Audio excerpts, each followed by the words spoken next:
அனைவருக்கும் நமஸ்காரம். கோவையிலிருந்து கிருஷ்ணவேணி.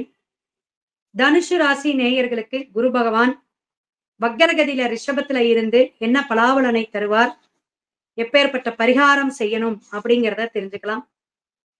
சிறப்பான வழிபாடும் நல்ல ஒரு கோயில் அனுகிரகமும் எதையுமே ஒரு சிரத்தையா செயல்பாடு நடத்தக்கூடியவங்க, மனசாட்சியோட நடக்கக்கூடியவங்க அப்படின்னு பாத்தீங்கன்னா தனுசு ராசி நேயர்கள் தான். நல்ல ஒரு எதிர்பார்ப்பு உங்ககிட்ட இருக்குதுங்க. ஏன்னா ஜென்மம் அப்படின்னு சொல்லக்கூடிய உங்களுடைய ராசி அதிபதியே குரு பகவான் தான். உங்களுடைய 4ஆம் இடத்துக்கு வண்டி வாகனம் சுகம் அப்படின்னு சொல்லக்கூடிய 4ஆம் இடத்துக்கு அதிபதியும் குரு பகவான் தான்.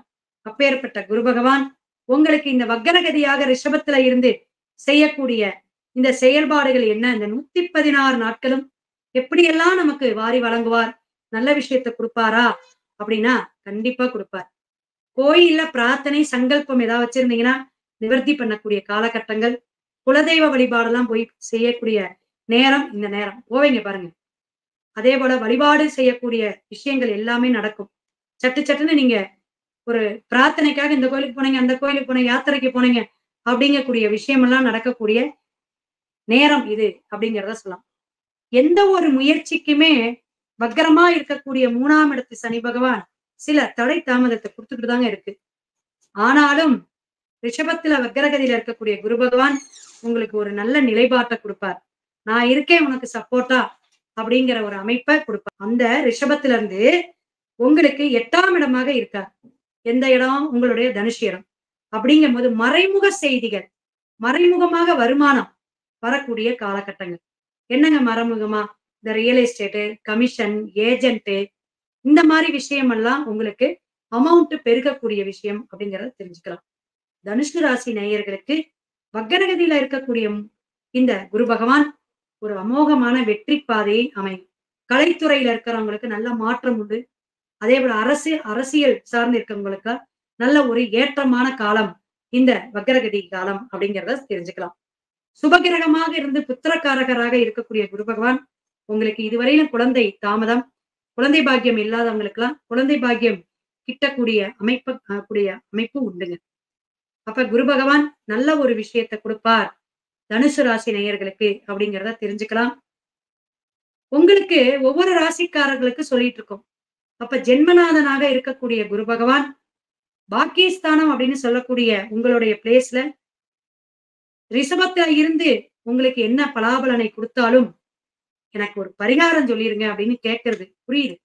ஏன்னா மேசம் முதல் மீனம் வரை ஒவ்வொரு ராசிக்காரர்களுக்கும் பிரசித்த பெற்ற குரு பகவானுடைய நவகிரக ஸ்தலம் அல்லது தனி சன்னதியாக தட்சிணாமூர்த்தியாக வழிபாடு செய்யக்கூடிய அமைப்பை நம்ம சொல்லிட்டு இருக்கோம்.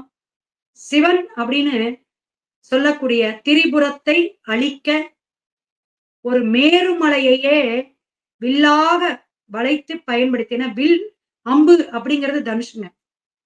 எப்படி எடுக்கிறேன் பாருங்க பரிகாரம். அப்ப அந்த சிவன் கோயில் திரிபுரத்தை அழிக்க வல்ல போராடி மேருமலையவே வளைச்ச அந்த சிவபெருமானுடைய அப்படி வளைக்கும் போது சிதறிய சிறு பாகமே எந்த இடம் அப்படின்னு கேட்டீங்கன்னா சிவன் மலையாம். அந்த சிவன் மலை ஒரு பெரிய ஒரு அற்புதமான மலை. சிவன் அருள் வேணும். சந்திர தசா நடக்கிறவங்க, சனி மகா திசை இருக்கிறவங்களாம் சிவன்மலை போய் சேவிச்சுட்டு வாங்கன்னு சொல்லுவேன். பார்வதி அகத்தியரே, அந்த அகத்திய முனிவர்லாம் வழிபாடு நல்ல ஒரு வழிபாடு எடுத்த ஸ்தலம். அப்பேற்பட்ட இந்த தவக்கோலமாக இருந்து வழிபாடு எடுக்கக்கூடிய இந்த பிரசித்த பெற்ற சிவன் மலைக்கு சென்று வழிபாடு எடுங்க, சிறப்பா இருக்கும். தனுசு ராசி நேயர்களுக்கு இன்னொரு பரிகாரம் சொல்றேன். வள்ளி மலைக்கு சென்று வள்ளியை திருமணம் செய்து உடனே இங்க வந்து திருமணம் செய்த முடித்த பிறகு முருகப்பெருமான் சிவன் மலைக்கு தான் வந்தாராம். அப்படி இந்த வள்ளிமலை அப்படின்னு சொல்லக்கூடிய குடியேறியதாக ஒரு ஐதீகம் உண்டு. அப்படிப்பட்ட அந்த வரலாற்று செய்தி இருக்கக்கூடிய வள்ளிமலைக்கு வில்லினும் தனுசு கொண்டு சிதறிய மலை அப்படிங்கிற காரணத்தினால் எப்பொழுதுமே குருவுடைய அருள் கிடைக்க, குருவுடைய தோஷம் நீங்க, குரு நவக்கிரகத்துல எந்த இடத்துல இருந்தாலும் நமக்கு ஒரு பிரகஸ்பதியாக இருந்து பிரகாசமான வாழ்க்கையை பரிபூரணமாக அருள்பாலிக்கக்கூடிய இடம் எது அப்படின்னா இந்த சிவன் மலையும் வள்ளி மலையும் போய் எல்லாரும் சேவிச்சுட்டு வாங்க. தனுசு ராசி லக்னக்காரங்க இங்க போயிட்டு வந்தீங்கன்னா இந்த வக்கரகதியுடைய பலாபலன் உங்களுக்கு கெடுபலன் இல்லாம நல்ல பலனாக அமைத்து தருவார். குருவருளும் திருவருளும் தனுசு ராசி நேயர்களுக்கு பரிபூரணமாக கிடைக்கட்டும் அப்படின்னு வாழ்த்தி வணங்கி அடுத்த ராசிக்கு பேசுவோம். சிவாய நம. திருச்சிற்றம்பலம்.